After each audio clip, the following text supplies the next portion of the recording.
We're live. We are live. Oh my goodness, I hope so. I'm very excited to be alive. That's good. Yeah. Yeah, I think I'm alive. Are you alive? could have been much worse. Yes, we're both alive. Yes. Yeah, and we're live on the show too. Uh-oh. That could be a problem. I don't think so. I think it'll be a nice time. Okay. How's your day going? So far it's been delightful. Yeah. Yeah. In Yeah. spite of the weather here in California where it's supposed to be beautiful and sunny every day, Mm-hmm. today was not sunny. Oh, That's a no. very rare time. Yeah. Do you like that though? Because it's No. no. No.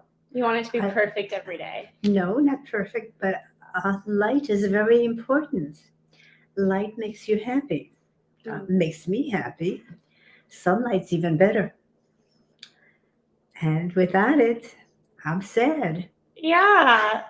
Well, speaking of being sad, I think our audience is going to be sad if they don't know who you are. Okay. So you're Rochelle Dreeben. Yes. So you go by, but you also go by Boo Boo.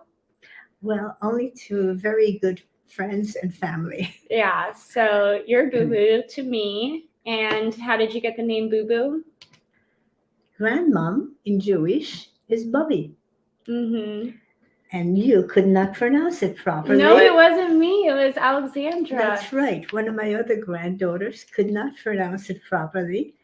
And therefore, I got demoted from Bubby to Boo Boo. I don't think it's his demotion. Yeah, so you're my boo boo. And yeah, well, you're a very interesting person and you've done a lot of talks on your life already. But I'm excited to have another chat with you about your very interesting life. Yeah. I think all lives are interesting. Some are a little different, but all lives are interesting. So you're telling me if you're a man born in Tennessee and you lived in your parents' basement until you were 40 and played video games and then got hit by a bus, you have an interesting life? Well, that sounds extreme, very extreme, right? Mm-hmm. But interesting lives can be based on not the events that happen to you, but how you perceive the events that go on around you, which could still make you interesting, don't you think? Maybe. I mean, if he's looking out from his basement window and making all kinds of No. calculations. He's playing video games, he's playing COD, Oh, he's okay. playing LOL. Okay. So video games are not interesting. They can be. I personally like video games, but I don't know if it's a very fulfilling life if you do it. I would not think so. I think a video game now and then. Yeah. So how did your life start? Can you tell us about, where you were born? Okay. Well, my life started pretty much like any other life starts, except that it was in Poland. My life started in 1939 in Warsaw, which was a city that was a pretty grand city in Europe at that time. Very beautiful city. And it had a very large Jewish population. And my family had lived there for many generations. I don't know how many. But the Jewish people there went back for about 1,000 years when initially they were invited by the king to create a middle class. And they were not allowed to own land or do that kind of stuff, but they were most of the businessmen. So my grandfather had a leather goods business and he made purses and pocketbooks. And I have one right here somewhere. I hope I couldn't find it. We'll find it. I'm not sure about that. And I had been preserving it very carefully, and that's why I can't find it. I'm sure it's somewhere. We'll find it. And then my mother was one of 7 children. She was the only girl. And she married my father, who had a small hardware store. one of the first people in Poland at that time to have stainless steel. Stainless steel was a new item. Anyway, they seemed to be a happy family, as far as I know. I was the only child. And well, what do I know? I mean, in 1939, Hitler invaded Poland. I was 2 years old, not all that knowledgeable, right? I don't know. You could have been a smart 2-year-old. Not Probably not. Probably not. Well, you can be smart, but not knowledgeable. Yeah, this is probably Right. true. Okay. So our lives fell apart Mm. because as soon as the Germans came in, the ghetto the ghetto was became not immediately. Actually, it was like about, I think, 2 years after about 1941, that they actually surrounded the ghetto with a wall. Mm. So then you became imprisoned. Do you remember the name of your ghetto in particular? The Warsaw Ghetto. The Warsaw Ghetto. That's what it's called. Mm. At that time, roughly 1/3 of Warsaw was Jewish. Mm. And then they forced it all into a small area, and people from surrounding areas, maybe the countryside or wherever it was, they also forced them into a ghetto, the ghetto, and it became exceedingly crowded. So if today you see pictures of old ghetto, it just looks like a terribly crowded area. Mm. But it wasn't that way before the Germans forced it to be surrounded that way. And of course, when you're very young, you don't know any different. You just accept things, right? So all I can remember initially is as soon as the ghetto was divided into two areas. There was a large ghetto and a small ghetto. And there was a street that ran through it to connect one part of Warsaw with the other part of Warsaw. And then there was a bridge over that street that connected the ghettos. And it was a dangerous bridge because the Germans were there poking fun at Jews, making nasty demands, and also, well, they could hit you, they could physically injure you, and definitely humiliate you. Mm. It's fascinating to me why individual people would become necessarily as nasty as these people were when they didn't have to. They had to do certain things because they were soldiers, but they didn't have to be as nasty. What makes people this nasty? Have you heard of the Stanford Prison Project? No. They basically put some people in prison uniforms and others in guard uniforms and see how their behavior changed. Yeah? And the guards became nasty, even though they were just wearing costumes. You mean the former prisoners or whatever it was? They were just all students participating in an experiment, and some of them were dressed as prison guards and some of them were dressed as prisoners. And they all knew it was an experiment, but just because they had some sort of authority on, they became nasty individuals. Well, was that part of the play, so to speak? Were they supposed to become nasty? It was an experiment to see what would happen if they were told, you act like a prisoner and you act like a guard. Oh, okay. So they were acting. There's debate as to how scientifically sound the Stanford Prison Project was, but the point of the experiment was to show that if you're given any sort of authority or power over another individual, you're going to become a nasty, powerful person. I think there's a lot of truth to that. If you look at it around politically and you see people who have become autocrats, they tend to become nastier and nastier. Mm-hmm. As the years go by, the longer they stay in office, the more power they achieve, they're less likely to be kind. Have you ever had That's historically true, except for very few. Have you ever had the opportunity after the war to talk to somebody who maybe participated as a Nazi and see? No, first of all, chances are they would not have admitted to me they were a Nazi. The Mm. Nazis that survived and managed to get away, for the most part, went to Argentina if they could, or the United States if they could. Werner von Braun was a Nazi who came to Huntsville, Alabama, Mm. to head um, to head something about the rocket ships that were being built here in the United States. And of course, because he was a scientist and he was a very respected one, you know, when the United States needed them, they didn't care whether he had been a Nazi or whatever he had been. Mm. And for that matter, perhaps he was a Nazi when he needed to be a Nazi, and he quit being a Nazi when it no longer was essential. Who Mm. knows? But yeah, I talked to him You briefly, did. briefly. Yeah, no big deal, because we lived there. Because my Oh, husband was an engineer. I know was an engineer, and he was working for the project. Forget what the project was, but it's wow. basically.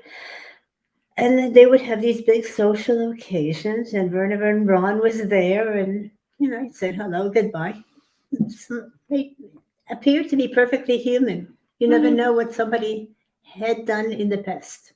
So, for the audience, Lionel is my grandpa, and he was in the Yeah, military, and he was an engineer. yeah. So, And at that time, they took just about every engineer in the military, and took him to Huntsville in order to help create the rockets wow. with their. And now it's a pretty big center, but at that time it was a little town. And when we first got there, they had to put us with another family. We didn't even have a place of our own. Wow. Yeah, oh, no big deal. It could be worse. So, yeah, speaking of could be worse, how Yeah. did you get out of the ghetto, and how long were you there? The ghetto started from 1941, Mm-hmm. and in 1943 it was totally finished. It had been completely demolished. The Jewish people had put up a resistance. The Jewish people had been um, uh, slowly sent to different extermination camps. Mm-hmm. And by the time of 1943, early 1943, there was only about 10% left of the ghetto.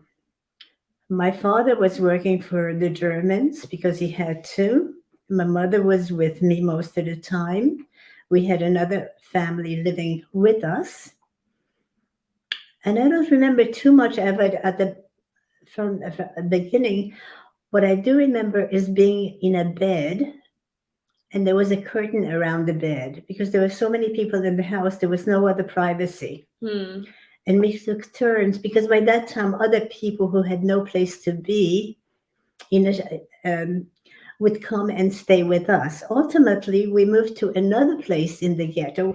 They closed this when they finished murdering so many people that the ghetto was no longer crowded.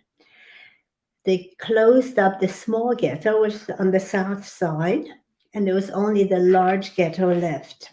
And we got an apartment not too far away from what they call the Umschlagplatz. As far as I can translate it, it's probably not a correct, the killing place. It's probably not a correct translation. But Umschlagplatz was where they gathered people together. They just whipped them from the streets. They took them to the Umschlagplatz, and from there they divided those that they needed for work, the men, from Mm. those that were useless, like women and children. And then they put them on the trains to get rid of everybody except the workers. So we were caught one time. We were on the Umschlagplatz. And when you go in there, the officers decided to go to the right with children and women where you'll be exterminated, or you go to the left where they might have some use for it. Mm-hmm. So But I do want to say something before that. Before we got there were quite a few incidences when we were just pure lucky not to have been caught. And by the time we got there, 1943, well, most of the ghetto was already gone, and we were just pure lucky to still be there. But in any case, they wanted my mother to go to the left. She was still a young woman, and me to go to the right. And I remember still, and my mother remembered it well, the people before us also, the woman wanted to stay with her child. And so the guard who was doing the administering it beat her with a whip. They had these whips with a little steel thing at the end, and they just whipped people. And my mother put her hands around my eyes or whatever. I don't know exactly what happened, but we were next. And lucky for us, they changed guards. And my mother said she wants to go to the extermination together with me. And so we were very lucky. That's what it really took to survive. Mostly guts and luck. I don't know which was more important. So we're on the right with a whole lot of other people just sitting on the ground. There is a fence around it. There's bushes and stuff here and there. And I don't know why. My mother said to the guard that I need to go to the bathroom. Can we go to the side? So that I wouldn't be embarrassed. I was, what, it was 4 or 5 years old. And he said yes. And he pointed and said, go there. So we were when he pointed. And there was a piece of the fence that was broken or open or whatever. And we went through it. And we never knew, was it accident or did he actually help us? Wow. Right? If you had to guess, what would you think? I like to think that inside people are good. Because another time I remember also, and this was also before this happened, or maybe after, I don't know which came first, but I was in bed and I was sick. Mm. And in those days, my mother had to work downstairs in the kitchen for the Nazis. And they were making soup or whatever it is that would be sufficient for all the Jewish residents. And she had to go down, so she left me upstairs and told me that if anybody came, because they would have these liquidations, everybody out of an apartment house would be liquidated to go downstairs and then be escorted, kind word, to the Umschlagplatz. Anyway, I was in bed, and as I said, I was sick, and all of a sudden I heard the stomping of the boots. The German Nazis wore these pretty boots, and they made a big racket and a big show of their showmanship. And ultimately, the guy comes up, and I knew he was coming up. I knew this was a dangerous thing. There was nothing in the room except a chifforobe, which is a place you put your clothes, and a bed. And I was in the bed, and they had down covers. And in Europe at that time, the down covers were one enormous pillow. They really were. Very, very warm, wonderful. So I slipped under my pillow, and I'm holding it back with my toes and my head. And I'm hoping that whoever comes in will not notice me. I'm only 4 or 5 years old. Anyway, I could hear him come in. I could hear him touch the bed. I never saw him. And ultimately, he walked out. Did he know there was a kid there? I don't know. Maybe he did. There had to be human beings even among Nazis, right? But pure luck. He felt the bed, right? Like with you. Well, I don't know if he felt me, but he felt the bed. He felt the down cover. I don't know. I absolutely don't know. Anyway, my mother, meanwhile, was downstairs, and in this place where she was helping to make, she was doing whatever she had to do, they had these enormous I don't know what you call them, pots that were huge. Soup cauldrons. A cauldron of some sort, right? And she knew that I was upstairs. She had told me that if I do have to go downstairs, I should scream. And I probably would have, but she herself was able to jump into one of the cauldrons. And so while they escorted everybody out of the room, she remained in the cauldron and managed to save herself. And then after the Nazis came or left, at least most of them, they also had Jewish guys. I forget what they called them, Jewish guards. And one of the Jewish guards came and opened the cauldron and found her. And they looked at each other, according to my mother. And I forget what my mother threatened him with, because it was his job to report my mother. Mm. These were Jewish policemen working supposedly but he didn't, somehow or other. Now she was terrified, and she came upstairs, and I was still there. Isn't that amazing? That is amazing. It's terrifying to hear. It was terrifying. It was terrifying, and I was sick, and she came upstairs, and we were the only two people left. So there was a number of incidences like that. And you asked how I got out of the ghetto. But you don't just get out of the ghetto. Being in the ghetto, you have to survive a while and have a good many incidences. And, hope that you're alive long enough to try to get out and that some of your family is. At that time, my father was still working for for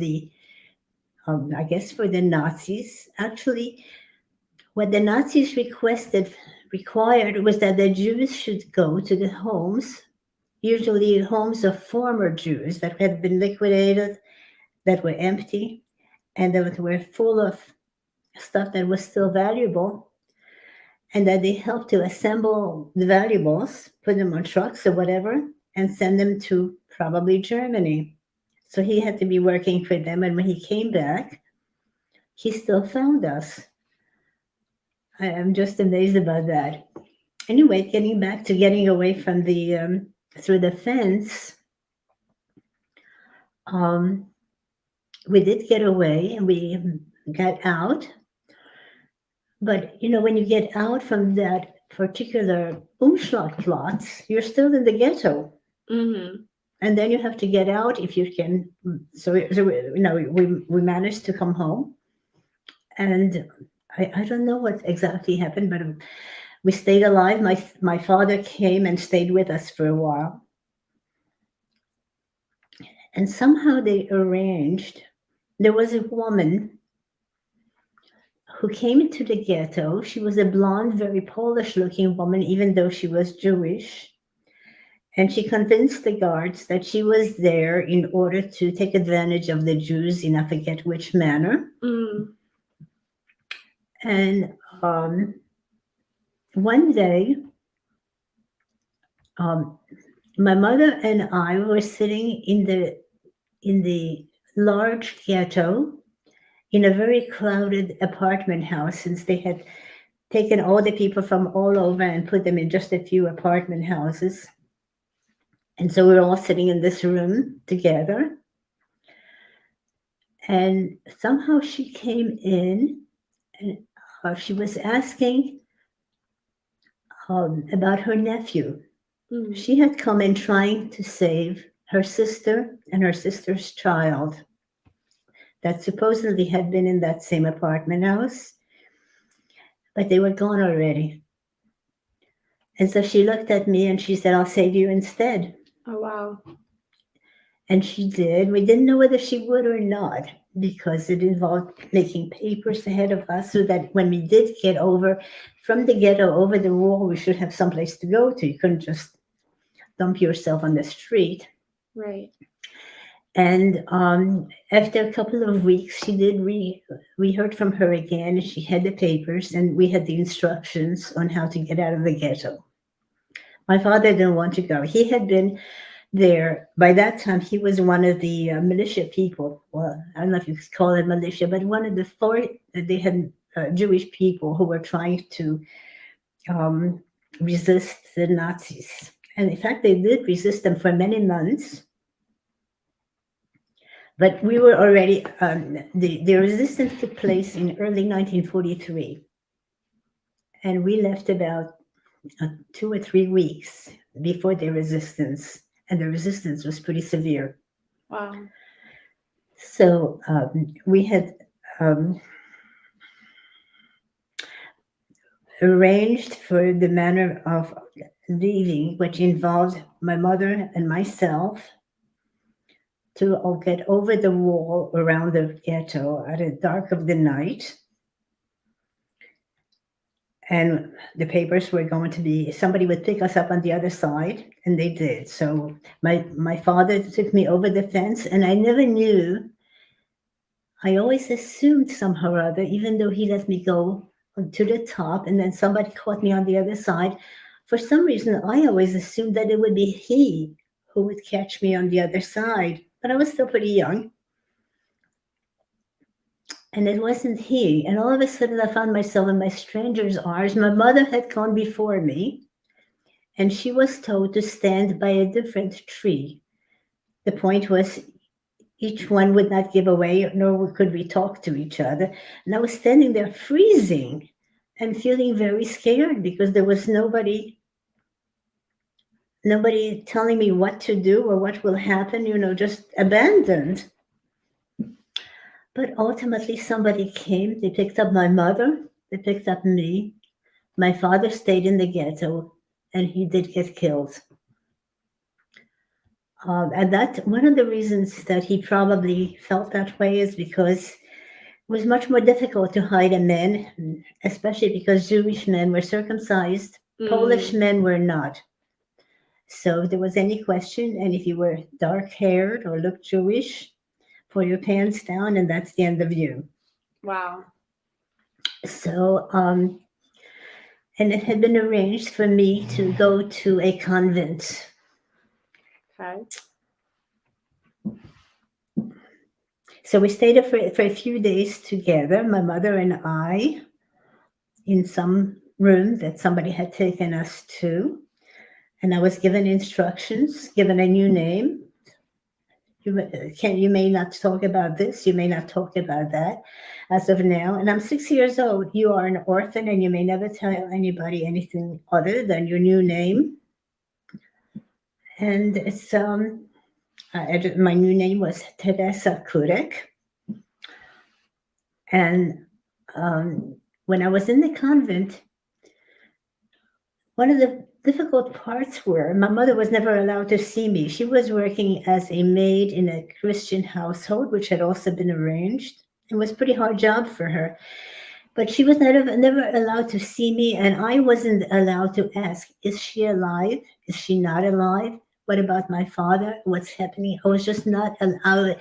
I was supposedly a Christian orphan, period. Wow. One of the reasons that they were able to save me is because my Polish was good. Sometimes some of the Jewish people did not speak Polish as well, which would give them away. Is your Polish still good?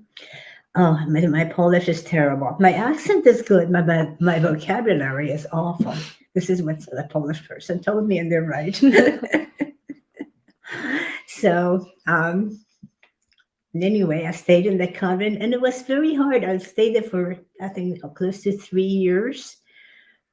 But I never, they talk about it these days, children, you have to know who you are. They're talking about people understanding, who are you really? Who are you? Well, I had no idea who I am, and I was afraid to ask, and I was afraid to talk. And in retrospect, I wasn't the only one. There was quite a number of Jewish kids who had been saved in that convent. And by the way, not all the convents were as nice. There were a good number of convents that took in some Jewish children because they were paid for it. But when the money ran out, they gave them up to whoever, the Germans or whatever. I mean, Not they just deserted them. Godly of those Pardon? nuns. Not very godly of those nuns. No, godly and religion is, no, not very godly. But in this convent, the nuns were really very nice, Mm. and I don't ever remember being mistreated. Oh, that's very And I nice. even remember one time when they knew that there was going to be an inspection by Germans, and they tried to take away some of the Jewish children. They took us on a horsey buggy ride to be away for a couple of hours. And then they brought us back. But the convent itself became a difficult place because it was really, at one time, it had been a very nice convent at one time. And because it was a very nice convent in a very nice area of Warsaw, the Germans decided they wanted to have it for their building. So they had no place to put us. Oh no. And so they divided the convent into 2 or 3 different groups. And I was in a group that went to Kozlo, and they put us basically into a chicken coop. It's the only place they had. That's terrible. Well, there were no chickens in it. There was just us. That's still terrible. As a matter of fact, we would have preferred that there were Probably, chickens, right? because Eggs. there was not enough to eat. Right. I remember reading, and by the way, if anyone wants to read her book, it should be in the chat linked at the top. This is a book about your life, written from both your perspective and your mom's perspective. But could you tell a story about the egg that you wrote about in this book? I don't remember what you're talking about. I wrote the book about 10 years ago. When each of the children at the orphanage got an egg and one girl stayed home sick. Oh, yeah, I do remember that. That was in the convent, right? It was. And food was very scarce. Right. Chickens, never heard of. Eggs, very rarely. And for some reason, we were forced now and then to go out for a walk, I guess to get exercise. And then when we came back, our breakfast, which was supposed to be made out of this very precious item, an egg or 2 eggs, I forget how many there were no eggs. And this one kid who had been sick, supposedly, who had stayed in the chicken coop residence, whatever it was, must have eaten up all the eggs. And she was quite sick. If you don't get enough to eat for quite a while, and then suddenly you eat too much. Oh no. Well, she did. So that's, she did get to be I don't think she was punished for anything. Everybody understood. And the scarcity of food was really there for everybody. This was a chicken coop in a farm area. And most of the food that we did get was because the nuns were liked and they were respected, and the farmers that were in the area would try to help us out. So that was the basis of our food. But there wasn't always enough. And I know that when at the end of the war, I had what the big, and many of the kids did too. Rickets is when you don't have enough certain vitamins or whatever it is, your legs become like this. Oh no. Yeah. So my mother said she wondered whether my legs will ever become straight. Good thing that the thigh gap became popular. Pardon me? It's a good thing the thigh gap became a popular trend, right? Yeah.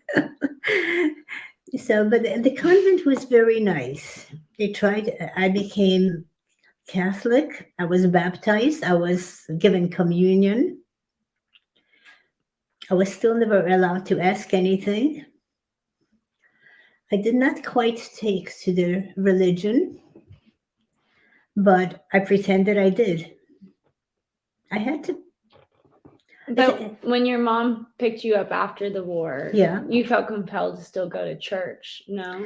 Yeah, you get used to certain things, and I've always wondered about that. I did want to go to church, but we were homeless, and we were wandering from town to town. Some people took us in on the road in a barn or wherever they had in one place, they were very kind to us, and they let us stay quite a while. And then my mother would go out with the adults, and they would. There were no cars, so people who would bake bakery would have to try and transport the baked goods to whoever would purchase them. Mm-hmm. So my mother did that on her back. Oh, wow. And she was gone most of the day, and I was home all alone in a luxurious place that I don't know. I think it was heated. It must have been marvelous, or maybe it was spring already. I can't remember. But I was there all by myself, and I thought it was fine. No, it was not a problem. And I forget what I'm supposed to be talking about. No, just, you wanting to go to church after Oh, the. yeah, I did want to go to church. I mentioned it once. The Polish people at that time, especially those in the farm country, were religious, they were kind, they were good people. But of course, they were absolutely dominated by the idea of Christianity. Hmm. So we did have to act like Christians, my mother and I. Hmm. And we were very good. Why not? And what age did you come to the United States? Well, from Poland, after the war, um, getting reconstituting yourself. I mean, here I am. My mother is. We have absolutely nothing. We're walking in snow. At one time, my mother was very insistent about it, but at one time, I didn't have good shoes, and you're walking in snow and you're freezing, and I was so horribly unhappy. I just wanted to lay down in the snow and die, and she wouldn't let me. So she was kept pushing me along until somebody allowed us to be in their house. So we stayed there for a short while in one of the houses that let us. And then she left me there for a couple of weeks trying to get back to Warsaw to find somebody or something for connection. And at that time, there still was, not in Poland, I know that it happened other places, but in Poland at that time, there was no help for Jewish people. Mm-hmm. So she went to Warsaw, and at that time in Warsaw, there was a place where you could apply if you were a Jewish survivor. And many years later on, I went and I saw the notebook. You put your name in the notebook and who you're looking for, and you were hoping that somebody else would come along and look through the notebook. Very small notebook, looked like a first grader's notebook. You look through the names to see if there's someone you know. Well, a lot of people were afraid to put in their real names. So even though they were there and they had survived, you did not find them because they did not put in their real names because they were afraid. The one name that my mother found was someone whose sister had been married to one of my mother's brothers. Mm. And his name was Moses Schleifstein. So they found each other, and that's all it takes. Somebody you can trust. Big deal. And they hitched together, and then and somehow or other, my mother was walking in the streets of Warsaw, and all of a sudden, across the street, she saw her brother. And they stared at each other, and they looked, and they stood still. And then he came over to her side, and they couldn't believe that each was still alive. And he had his girlfriend. He and his girlfriend had spent the war under a bed in somebody's Christian house. Wow. Can you imagine spending most of your time under a bed? No. Anyway, my mother, my stepfather, who he became this Moses, her brother, his girlfriend, we became a family, and we found a place, not really a place, uh, because most of the area had been totally ruined. When the Germans were found that the Jewish people had resisted, and they did not expect it, they were very furious about it. They expected they could just run over and get the rest of the Jews to go to the deaths without any struggle. And when this didn't happen, they absolutely, the street that we had lived on no longer exists. So the place was totally bombed over. And we found a place in the ruins. Even when buildings become ruined, there are caves and rooms that are still rooms, kind of. And so we had two rooms, the four or five of us. Pretty wonderful, no? Sounds great. All our own. Did you have any running water? I'd imagine not. I don't know. Never thought about it. Did anybody wash? Was there a bathroom? I don't remember. I don't remember a bathroom. Maybe there was some running water. And this was on one of the main streets of Warsaw. So, everybody got out of their hiding places and they would go up and down in the trying to get provisions for survival. And at the same time, they were doing a lot of excavation of the ruins. And of course, they were finding bodies. And one day, I'm supposed to meet my uncle, who we're living with, who was coming back on that main street called Marszałkowska. And I'm walking towards what I expect to meet him, and all of a sudden there's this half-naked body that these two people are carrying in back of me, and it's following me. It's how was I? It must have been 7 or 8, but the body is following me, and I just couldn't. And the streets there were not exactly level; they were very crowded. There were ruins all around. You couldn't just walk away or go somewhere. I don't know why. For years and years afterwards, that was my nightmare. That body was following me. That would be my nightmare. That would be my nightmare too. Anyway, I don't know what happened, but apparently I must have lost consciousness or something, because my uncle found me and carried me home. So I had a lot of luck, didn't I? So he carried me back home to that wonderful 2-room space. And it took a while from there. I don't remember how we got out of Poland. Oh, yeah, I know. The Russians at that time controlled Poland, and they were trying to get their, they were trying to organize all the ruins and all the people and all the industry, whatever they could, and find anybody who could lead anything. So I don't know whether my stepfather Moses applied for it or not, but somehow or other they got him to take on the administration of a factory, which was to be located in Gdańsk, which is on the edge of the sea to the north of Poland. I can't think of the name of the sea. Oh, don't give me a geography question. No. I know it.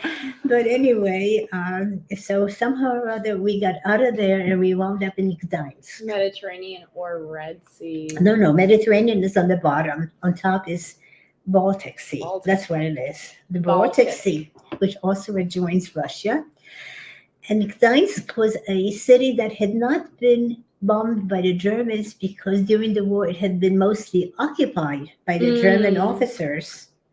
Not only was it occupied, so when we got to Gdańsk, they gave us a house. Oh, wow. A beautiful house. Beautiful house. The house had been a house from the German house, which had been occupied by Germans during the war. And I had my own bedroom. Wow. Yeah.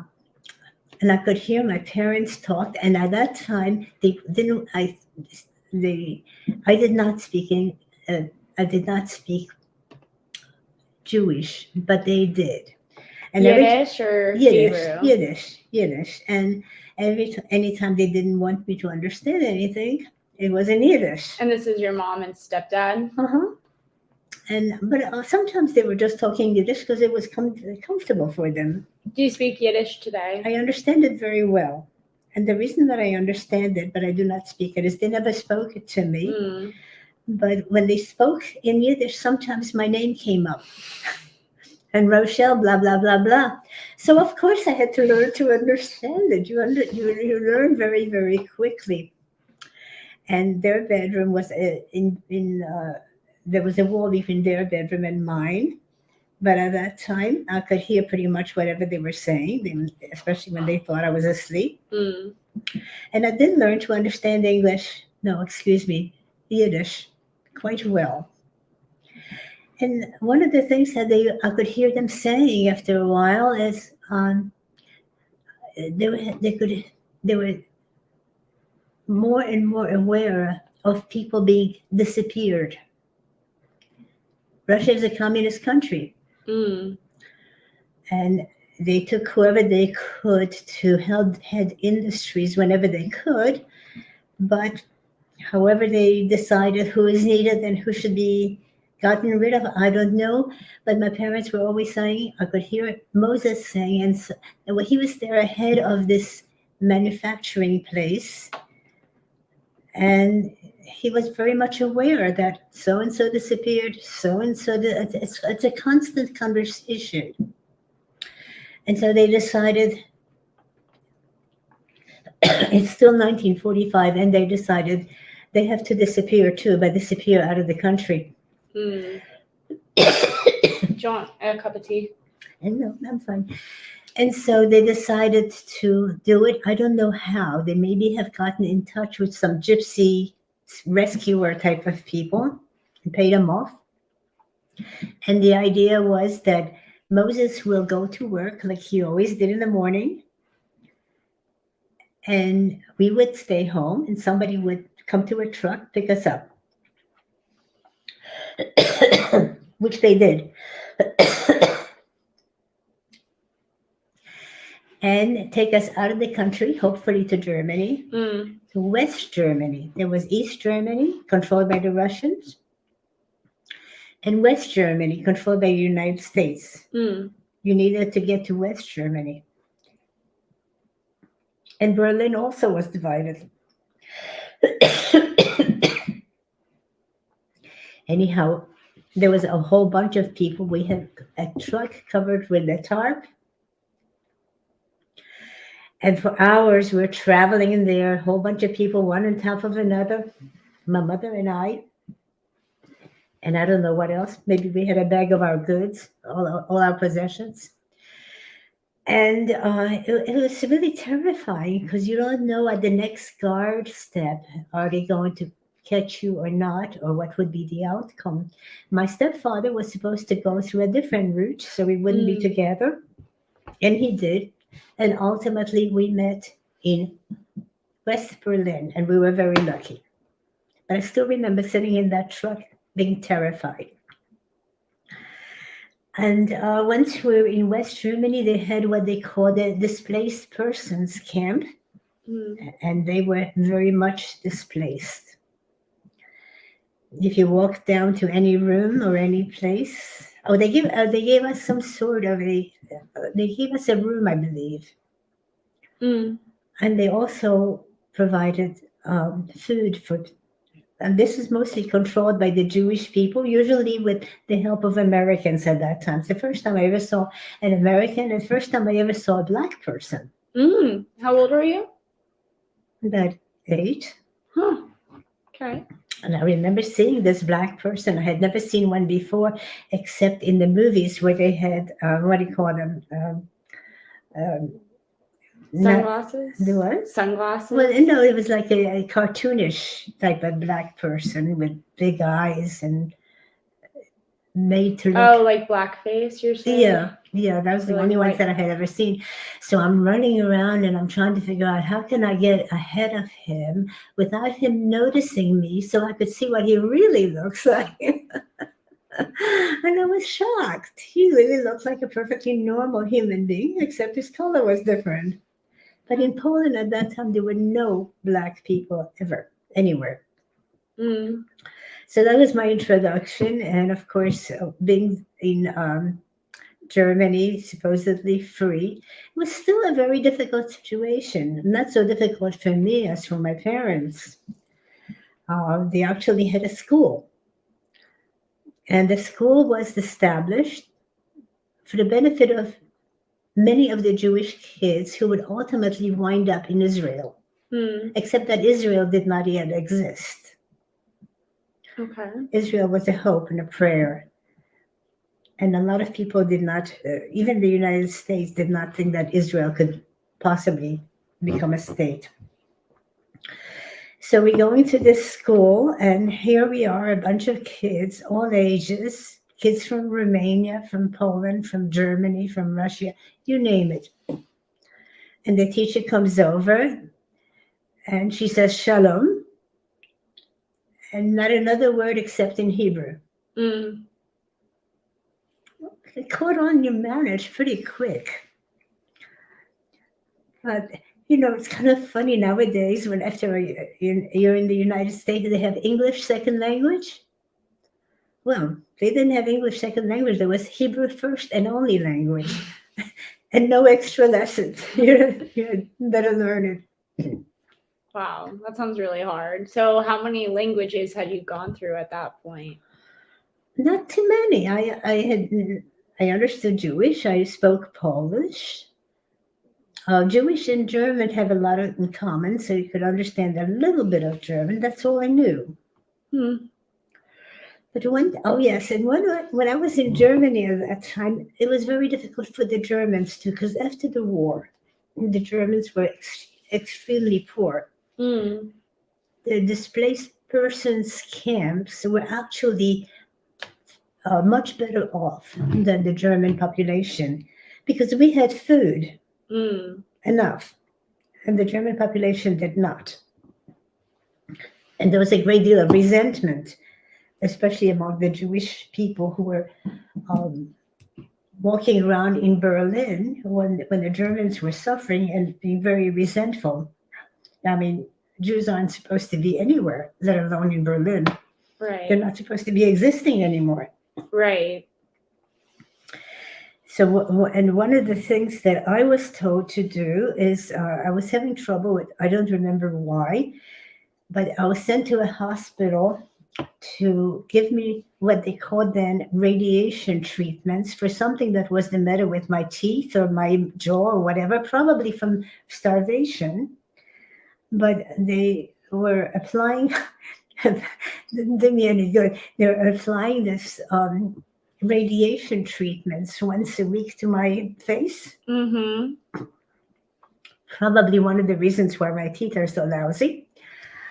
And one day when I had to take a trolley, and of course, being 80 years old, I was considered to be pretty adult and capable.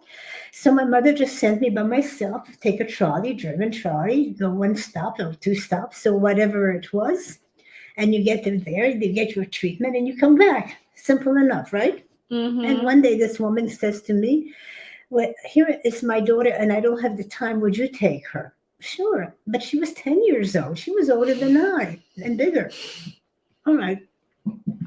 So we get to the hospital, we get our treatment, come back, and take the trolley and go the proper number of stops, and we get off. But we're in the wrong place. Nobody had told us that It there's more. goes two ways. Yeah, no, nobody had told us that there's more than one line Oh no. that goes on that same trolley. So we were in the middle of Germany, in the middle of Berlin, two Jewish kids all alone. Talk about it, being terrified again. We were. And we did ask some German people how to get back. I don't know if they gave us incorrect directions or what happened, except that it was getting dark, and I remember how terrified we were. Mm. And I felt extra terrified because I took on this responsibility. Here I am, this 8-year-old, and I'm supposed to be taking care of this 10, and I screwed up.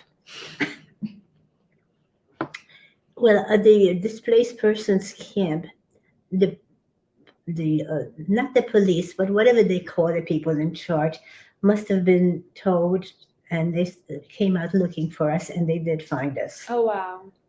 Otherwise, talk about luck. My life has been a great deal of luck. And after that, I can't remember if I was punished or not,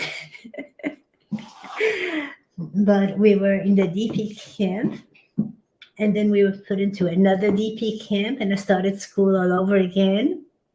And believe it or not, I still have my Hebrew notebooks. Oh, wow. Really? I do. I don't think I've ever seen them. I'll show them to you. I'm pretty sure. And do I have my Hebrew notebook? And ultimately, my parents decided, when they tried to come to America, they tried to come to Brazil because my mother had some relatives in Brazil. But immigration was very difficult. You had to wait until you wanted someone, and nobody wanted us. Mm. My stepfather had a sister in Paris who had survived along with her family, and France allowed us to come in, but it was only to be a short while, and my stepfather was not allowed to get a job. We were to be taken care of by my stepfather's sister. Mm-hmm. So ultimately we did. We moved there, and she had 2 rooms, a bedroom and an extra room, and a tiny kitchen, not much bigger than this table. Just what do you call it? And so we moved right in, right? No big deal.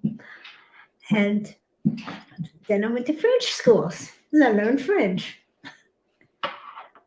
Now that's coming up on a lot of languages. And the French schools were interesting in that they had kids from all over, kids who had not gone to school during the war, kids who had come back, smart kids, dumb kids. They didn't know what to do with them. Mm. And so they put them all into one class, and they numbered them. So when you came in, if you were not very smart, and there were 32 kids in the class, you were 30. This is how they were. Your report card said you were 32nd out of 32nd out of 30 out of 32. It's not very nice. Not very nice. But then the next month you were 25 out of 32. Oh, moving up. And a couple months later, you're number 3 out of 32. Ah, okay. Well, in that case, you can go to the next level. Mm. And then you can be 31 out of 32 again, right? Mm. I think it's an interesting way of teaching kids. It doesn't make for good friendships. You're not there long enough to say hello. Right. But you're moving up academically, and yeah, maybe that's something that could be considered in the United States. Yeah, I think the grading systems, they're flawed here as well. Well, they're flawed everywhere. So I don't think that's such a terrible flaw. The competitiveness. You could compete to get as far as you could, as fast as you chose. Okay. And if you didn't, you just got stuck. Were you ever number 1? Yeah, I was number 1 or 2 or 3. I got to move to the next step. And I became stupid again. I see. That's fun. And then you came to America. You were how old? I was, I think, 11 or 12. But from there, let's see. We were very lucky because my mother became pregnant and she had a baby. And so the Jewish agencies at that time were really very helpful. And the Jewish agency had found they had purchased or rented a place not far, about 80 kilometers away from Paris, called La Croix Saint-Ouen. Mm-hmm. And the place that they had purchased must have been the home of a very noble family, which was now in terrible disrepair, on a very large piece of ground, which must have been the center of the town at one time. Mm. Beautiful place. And it had many rooms and beautiful entrance-ways. I still have pictures of it. And, each family got a room. And again, there was a school. And this time the school was very different. The school was 2 rooms. Each row was a different grade. And there were, I think, two teachers. And each row had to help the next row. Mm. Assuming you could speak English. French. I thought it was heaven. Oh, It was that's such a beautiful place. This mansion, which is called, it still exists. It's called Chateau de Bec. Mm. It's on the back of this mansion is the River Oise, Sounds nice. one of the main rivers in France. And there was commercial traffic going through it all the time. Mm-hmm. But the people of Chateau de Bec cordoned off, is that a word? Cordoned off, yeah. A certain area for us to swim in the river. Oh, very cool. And they were very helpful. They put a rope around you, dumped you in there, now swim. So you couldn't accidentally drift downstream too far? Well, no, you wouldn't want to. Yeah, but you have your rope to prevent Well, you from... no, the rope was to hold you. I certainly didn't know how to swim. And they said, you just go like this. Oh, no, excuse me. In Europe, you go like this. And I still swim that way. You do swim that way. Yeah. But Chateau de Bec in La Croix Saint-Ouen was wonderful. And then you left there to go to America shortly after. Mm-hmm. And you've been here ever since, so hopefully you like it. Oh, yeah, we like it. I mean, I can like almost any place where I have enough peace to be allowed to be, right? Right.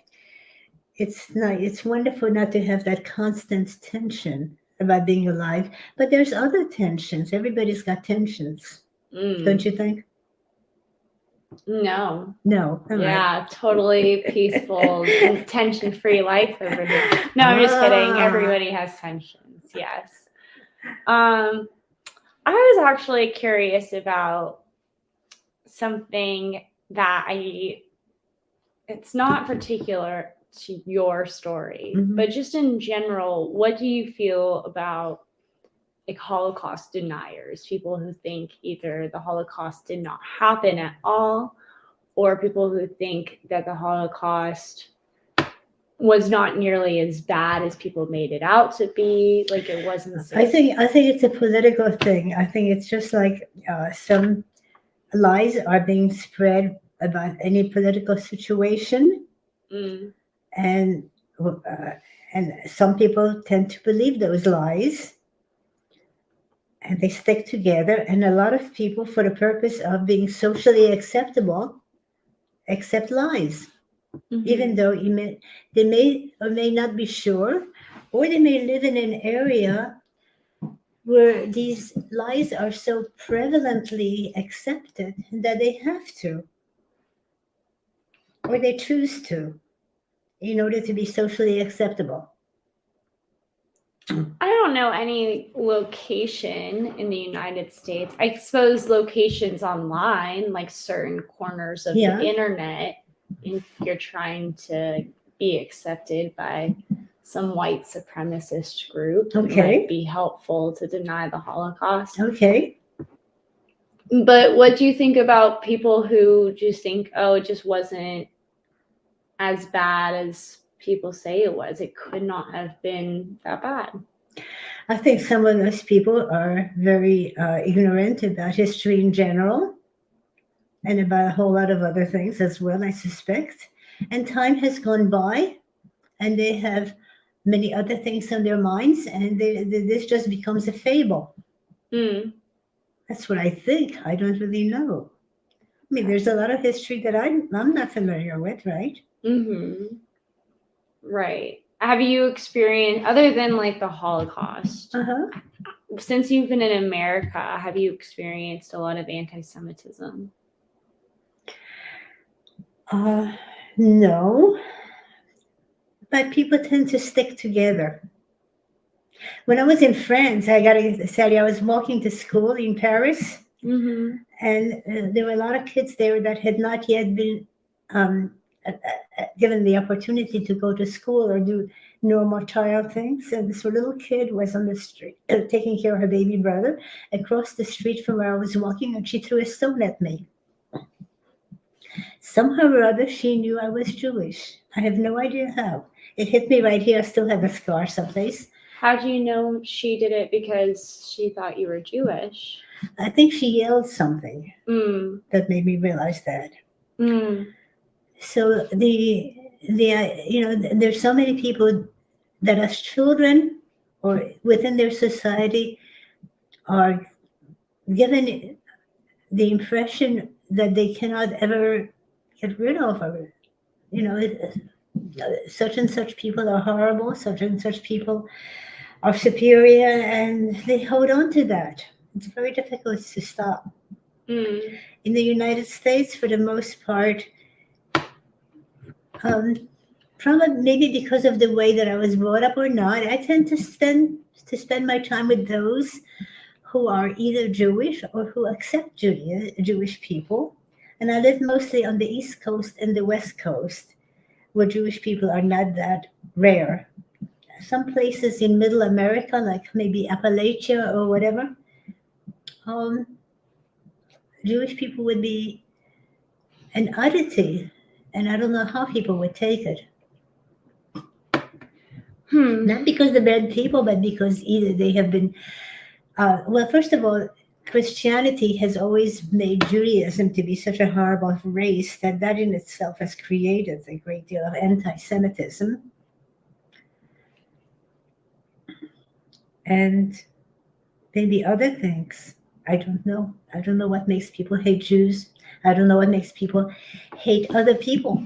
Do you have any opinions on the whole Kanye West situation?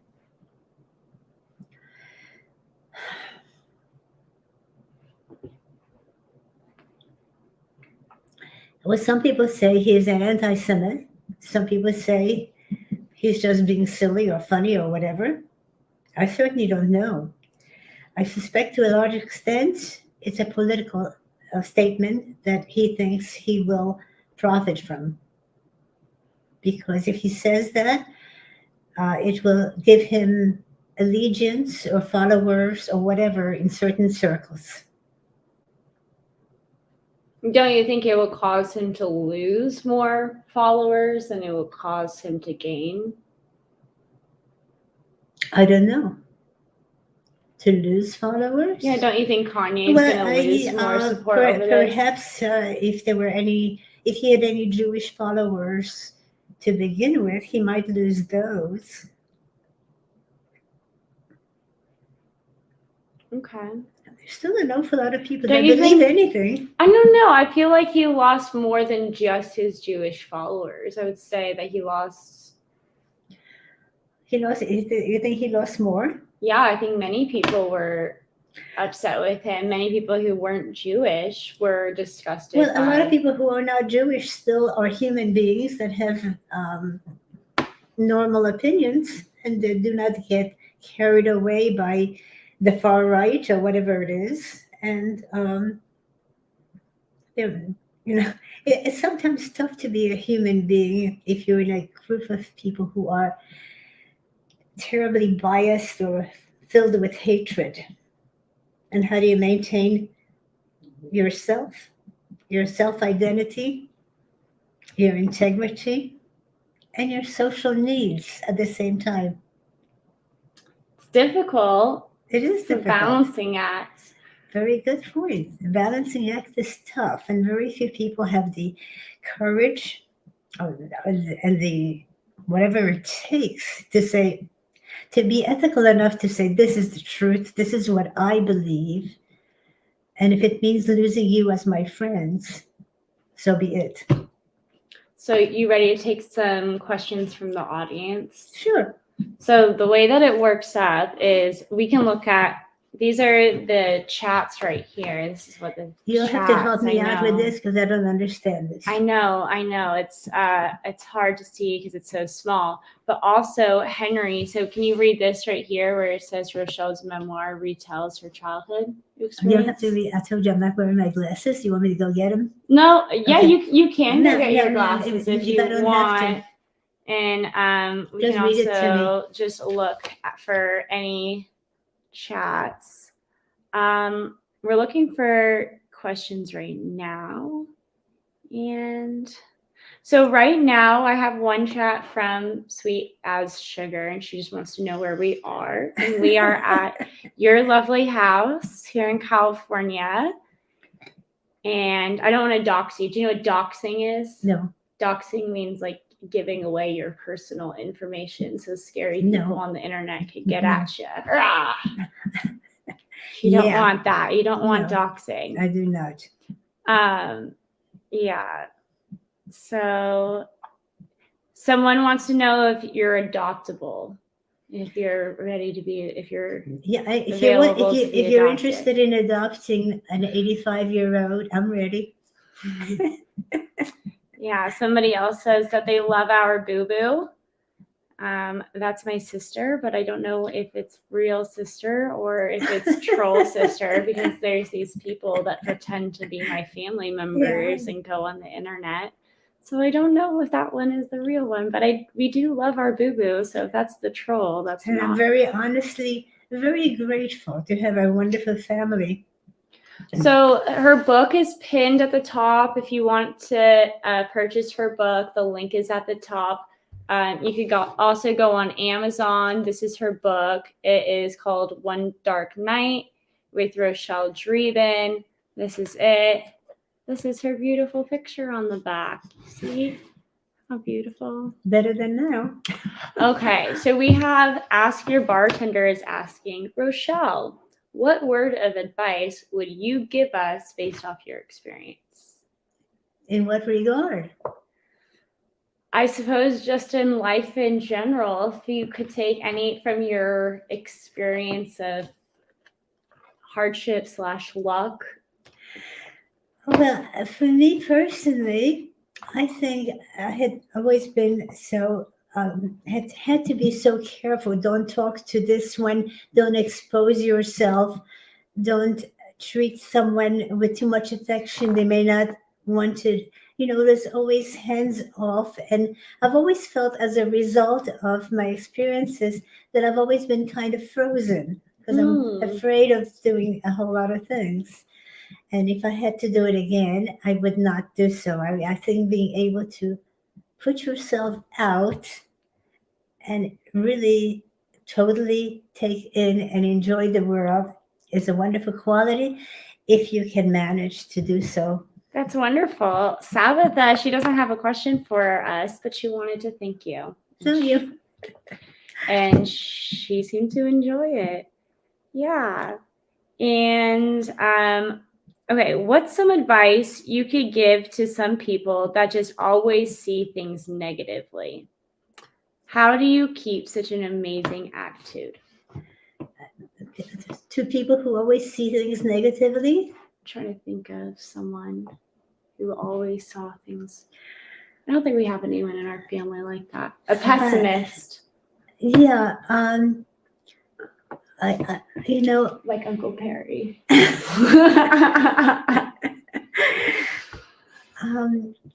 Life is beautiful, and I've had good experiences and a great deal of luck, but take it in and enjoy. There's really no reason to be hate. I think if you see things negatively all the time, your life becomes hateful for yourself and towards others.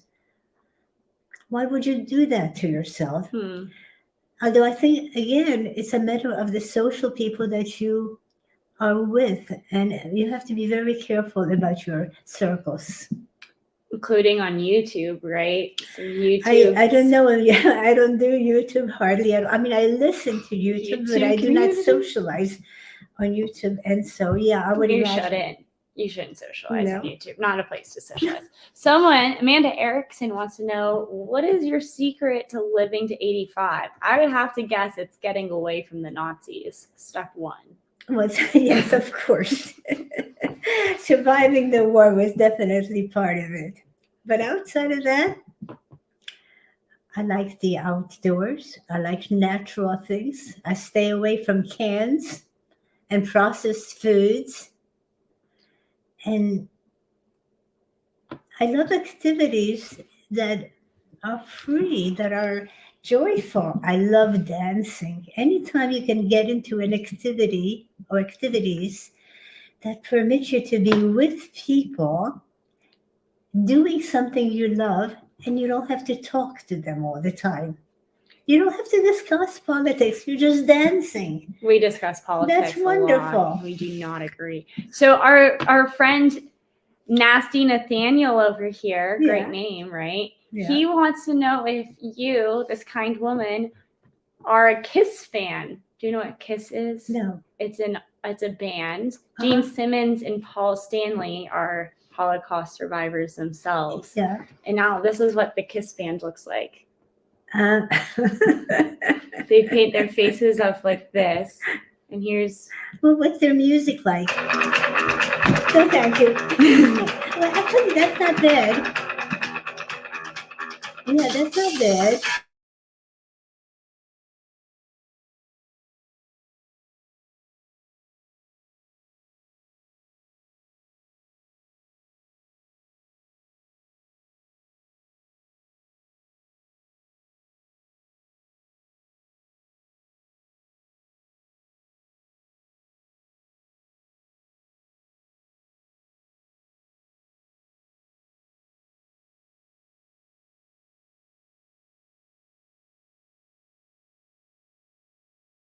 Beautiful. I absolutely like harmony in life. Harmony everywhere as I go. It's if I'm in a social circle, I strive for harmony, and I'll even go to the. I even try to help create harmony if I see strife, and if I can do something about it. To me, harmony is everything. I think our producer might have cut our sound temporarily because he was worried about us getting copyright strikes. I'm pretty sure we're allowed to comment on the song. We were doing specific commentary on the song. Is that all right or not? You're not allowed on YouTube, right? Yeah. We're trying to make the big bucks here. That's why we got. Yeah. That's why we got 50 people in the comments right now. What comment did I make that is so bad? No, it was my fault. I played music, and that music is copyrighted. Excuse me. And we can't play copyrighted. It was my fault. Okay, sorry. Why are you saying sorry? But I learned something. I learned something I didn't know. I learned about this Kiss group, and I learned about this music, and it's interesting music. It is very interesting music. I also like peaceful music. I like the rhythm. Like the rhythm. I don't like their faces. You don't like their faces? No. The white and black face. Okay. I guess I'm not allowed to comment on their faces. I take it back. No, I think you could comment on their faces. You don't get to paint your face like that if you don't want comments on it, right? It's kind of like having purple or green hair, right? Like people are allowed to stare. Good point. Okay. What is your favorite place on the planet? I think the whole planet is interesting and beautiful. The whole planet, come on. I like places that are not too crowded, but I do like New York City, parts of it. That's like the most crowded place in the world. For a short period of time. Okay. Like that music. Do you also like Cambodia? Just like that music. I've never been to Cambodia. I understand it's actually very beautiful, but I have never been. to Cambodia. Sweet AZ Sugar wants to know, have you heard of Jordan Maxwell? The name rings a bell, but I don't know He what. talks about signs and symbols and a lot of etymology of words type things. Oh. As I said, the name rings a bell, but I do not know. Have you been back to Poland anytime recently? I've been back to Poland twice. When? Once was in '89, the first time, and I went back I had joined a dance group. There was a Polish dance group prior to '89. And the funny part about it was, now in '89, you have to know that that's when Poland and the rest of the Soviet Empire fell apart. And when I went there, Poland was still Poland, not the Poland it is today, because it was still under Soviet domination. Oh, okay. I mean, it was just on the verge. So the first time a friend and I went to Czechoslovakia first, and it was an interesting experience because no matter what you chose to have, this is a Soviet republic, it ain't there. My friend, her son, who was about 7 or 8 years old, who wanted whatever he wanted, and it ain't there. And the Polish word for that is nie ma. There isn't. So finally, poor kid is starving, and we see some sort of a cake or something on the store window. I forget what it was. And we thought, oh my God, this kid is going to love it. And I go inside and and I ask to buy that. This is Czechoslovakia. And they said, Niema, we don't have any. Well, can I have that one? Oh no, it's just an empty box. I know what it was. It was an American type of cereal, like Cheerios. I think it was Cheerios. Niema. And every place we went, Niema. We named him Niema. Poor kid. Oh no. So from Czechoslovakia, and at that time we are at the airport in Czechoslovakia, and you go down the stairs and you sit down on the stairs and you wait for the airplane. Hopefully it will come. And these gendarmes, soldiers, I was so tired of standing there that I moved aside and I sat down on the stairs, which were there. And they came at me. I thought they're going to kill me. I'm not standing where I'm supposed to stand. There was a standing place, and that's it. Anyhow, they didn't kill me. That's good. But they were angry. And I had to go back there and get on the airplane eventually. And we came to Poland from Czechoslovakia. And Poland at that time was getting ready to exhibit itself as a beautiful area in Warsaw. And there was a square in Warsaw, which at one time had been it had been the main square, and it's very, even in '89, it was very pretty. They had repainted everything and made everything look wonderful. And I tried to go, and we got a horse and carriage to take us around, the four of us, and I wanted him to take us through what used to be the ghetto. And it's funny, the guy who was, I think he was about my age, maybe, no, he was a little bit older, so we were on his buggy, and he's telling us what a wonderful guy he was, and he tried to save the Jews. And of course, I know he's talking about bullshit. He's taking us through the ghetto, but the ghetto doesn't exist anymore. The streets that we had a house on, it's not there. There is nothing. The ghetto was what used to be the area that the Jews lived in, which had a lot of stores, a lot of commercial stuff. Nothing but 6-story buildings with no elevators, and that's where you live. Oh no. And they're all alike, and it's hard to know one from the other. So then we were there, and we had joined a dance group. And the dance group, this is Poland, a communist area, has invited people from all over the world who were Polish dancers, like me, haha, to come and participate in this enormous festival. Oh, very cool.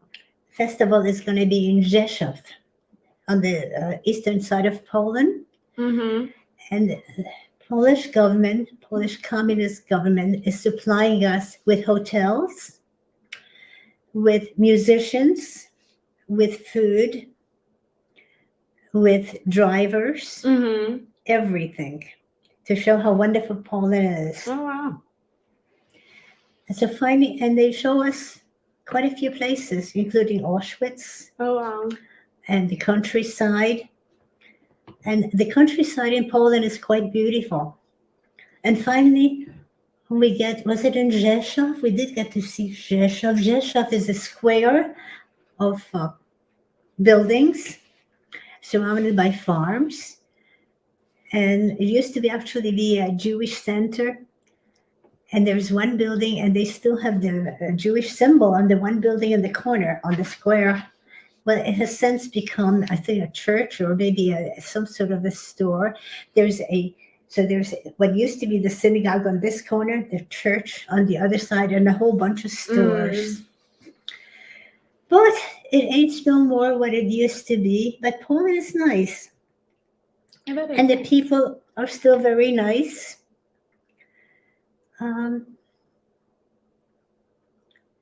Anyhow.